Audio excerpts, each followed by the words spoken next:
military in my first term.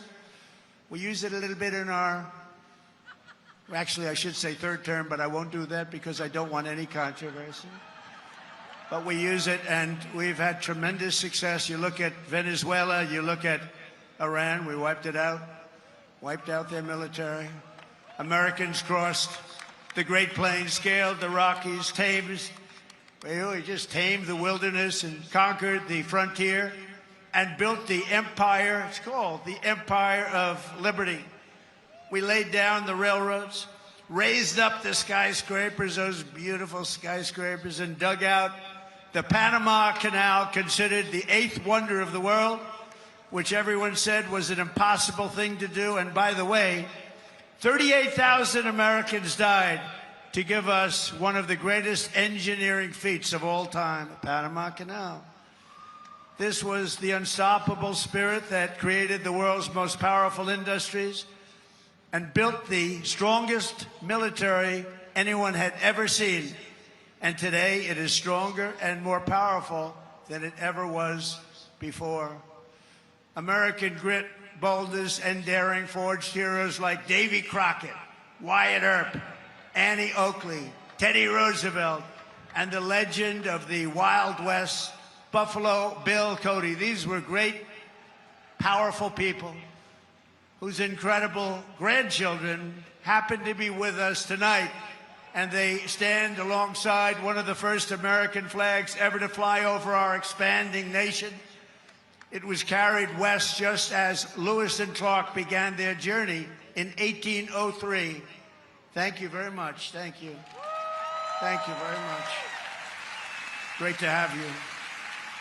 Great to have you, to honor this audacious and indomitable soul of America.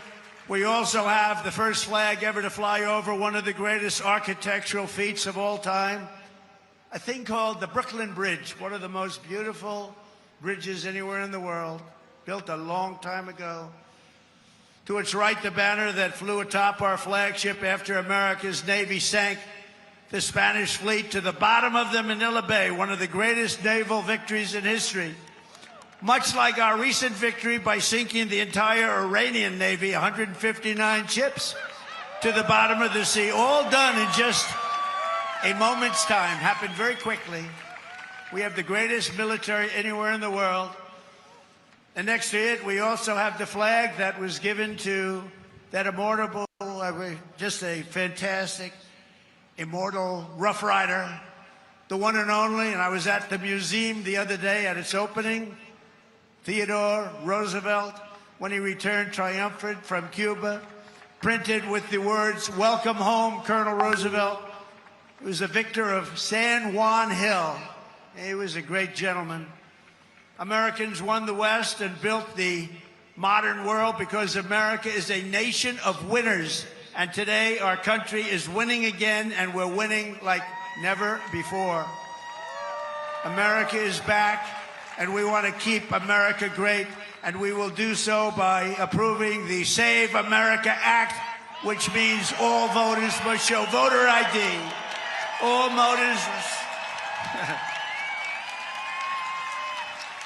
voters must provide a little thing called proof of citizenship. And there will be no mail-in ballots except for illness, disability, military deployment, or travel. And you won't have cheating on the elections anymore. It's very simple. Together, we are also reasserting the truth that American strength and power is not something to be ashamed of. It is something that we are very, very proud of. This country has been the greatest force for peace and justice on earth. In the last century, we defeated tyrants, demolished evil, and saved freedom again and again and again. Ken Schubring was 19 years old when he survived the Japanese attack on Pearl Harbor. After enemy planes sank ships like the USS Arizona, he resolved that he would help America strike back and win. He wanted them to strike back and win. Flying B-29s in the Pacific, Ken fought from the first day to the very last. He was in the war right from the first day, and he went to the last day and all the way to the enemy's unconditional surrender. We got an unconditional surrender. He was there at 104 years old and looking really good. Captain Schubring is here tonight, and he is saluting the flag that went down with the Arizona at Pearl Harbor, but was raised back up with the help of some unbelievable American patriots. It's a symbol of American defiance, please.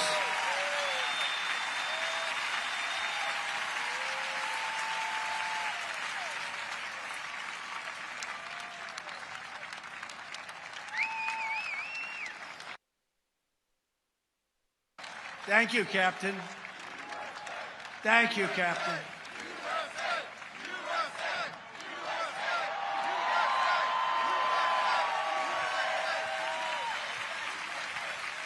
Great job. Thank you very much. You have very good genes. That's his son.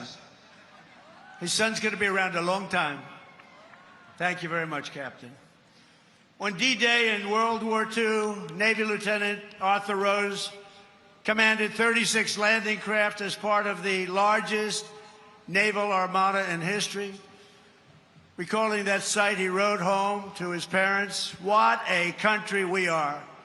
At 107 years old, Lieutenant Rose is here to salute one of our nation's most prized possessions, the flag that flew aboard the first landing craft on D-Day and led the first Americans onto the beaches of Normandy to liberate Europe and defeat Nazi fascism forever.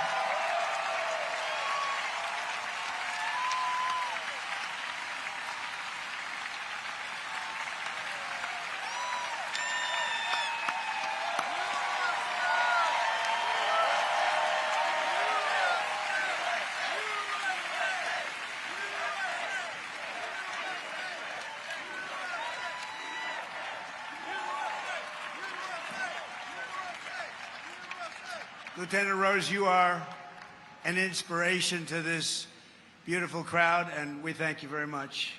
Amazing man. 107. It's 107. On Iwo Jima in the Pacific, the Marines faced some of the most brutal combat in the history of warfare. They shed their blood for every inch of mountain that they reached. And when they reached the summit and raised the stars and stripes for all to see, it was so special to everybody there. Everybody there and everybody watching. They couldn't believe it. It wasn't supposed to happen. With us today is one of the last survivors of that battle, 101-year-old Marine Corporal Don Graves. And he's here to salute that famous flag he saw rise in the glory of Iwo Jima 81 years ago, and you've all seen that flag many times.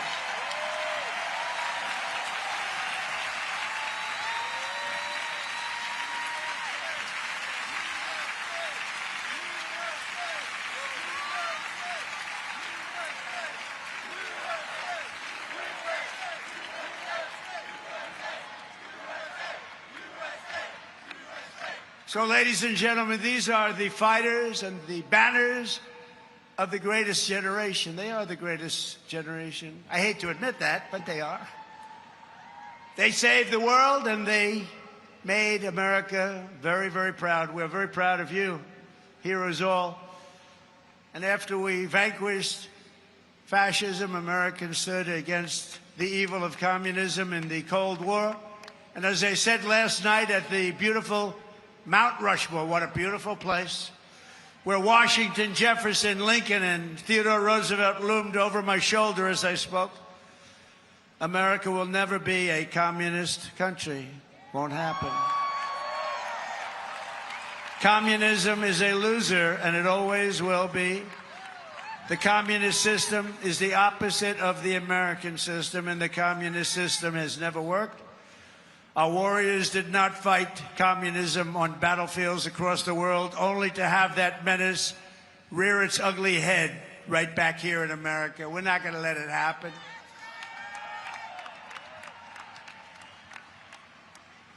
We like to stop a threat like that immediately and before it begins. It's like a cancer. You got to cut it out. You got to cut it out fast.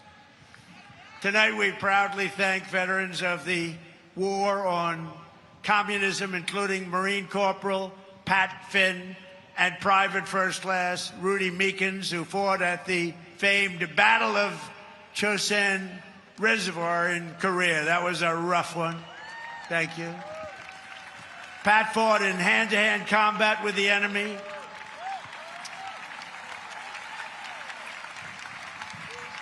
He had 5 against him, and he was 1.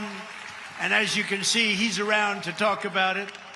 And Rudy was wounded 4 times, but never stopped shooting, and he never stopped moving forward.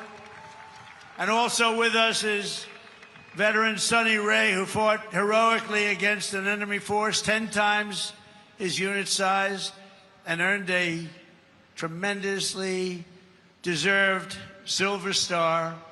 Tonight they salute one of the very first 50-star flags to fly above the field of battle. This was about the beginning of the 50.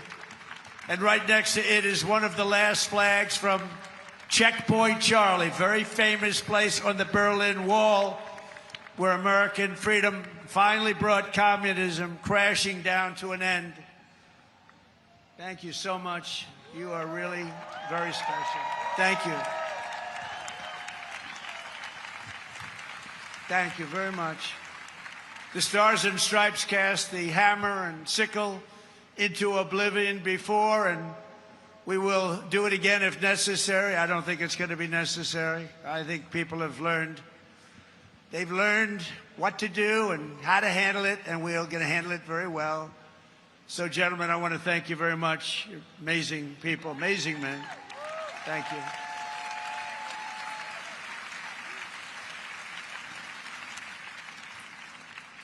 How about that, huh? Isn't that great? What an honor it is to be with them. Think of it, 107.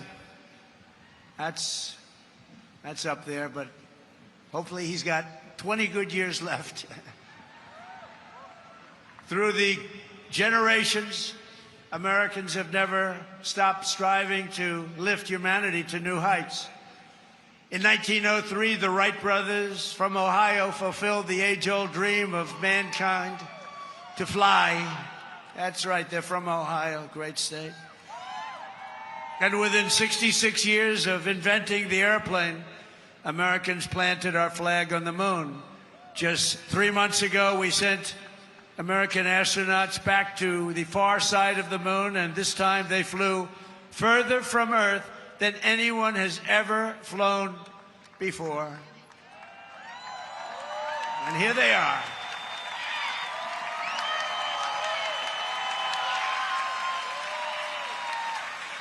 So tonight we're joined by that crew of NASA Artemis, you know the crew, everybody. Artemis 2, and everybody watched. Isn't that amazing? And they became very famous.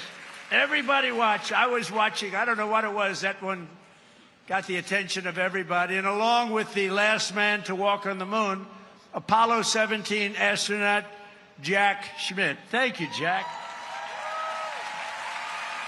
You look like you could be with them, Jack. You look very good. You look very good, Jack. Thank you very much. What a job. Everybody was watching. I was with a group of people that normally wouldn't be watching, and we're having a big dinner, and they all said, we want to turn on, we want to watch Artemis 2. A lot of people said, what is that? By the end of the evening, they knew. It was amazing. And along